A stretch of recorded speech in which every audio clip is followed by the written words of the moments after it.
Question number 23 देखो, आपसे कह रहा है in which of the following cases is the potential energy of a spring minimum.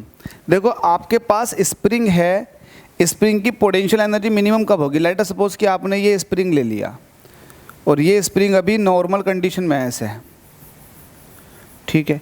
अब यहाँ से दो केस बन रहे हैं। एक केस तो वो बन रहा है कि जब आपने इसको बहुत ज़्यादा कंप्रेस कर दिया कुछ इस तरह से, और एक केस ये बन रहा है जब इसको आपने बहुत ज़्यादा फैला दिया, ठीक है। ये इसकी अपनी खुद की ये थी इसकी नेचुरल कंडीशन।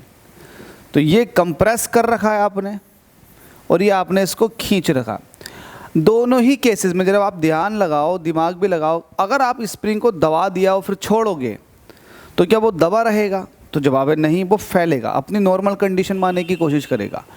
तो जब कोई भी सिस्टम अपनी नॉर्मल कंडीशन की तरफ को आने की कोशिश करता तो इसका मतलब सिस्टम जो है वो इक्विलिब्रियम में है ही नहीं। अगर इक्विलिब्रियम में होता तो वो फिर नॉर्मल कंडीशन की तरफ को अप्रोच नहीं करता, नॉर्मल होने की कोशिश नहीं करता। तो इसका मतलब बात क्या बनी? फिर बात ये बनी कि अगर दबा रहे हो आप तब भी ये इक्विलिब्रियम में आने की कोशिश करेगा, खींच रहे हो तब भी ये इक्विलिब्रियम में आने की कोशिश करेगा। दोनों ही केसेस में, कंप्रेशन में और रेयरफैक्शन में, खींचने में, दोनों में ही सिस्टम को आपने अनस्टेबल बनाया। अनस्टेबल जो होता है ना, उस केसेस में पोटेंशियल एनर्जी सबसे ज़्यादा होती है। क्या होती है? सबसे ज़्यादा होती है। जब होती है तो इसका मतलब सिस्टम अनस्टेबल है।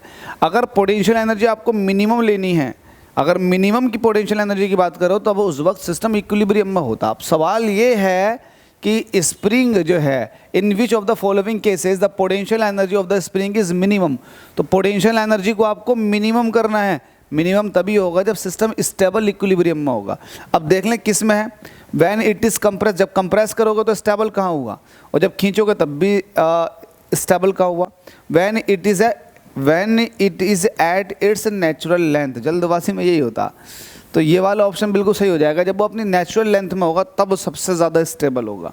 ये वाला भी आपने समझ लिया। तो स्प्रिंग के क्वेश्चन आने शुरू हो गए, वर्क पावर एनर्जी में ये भी शामिल है।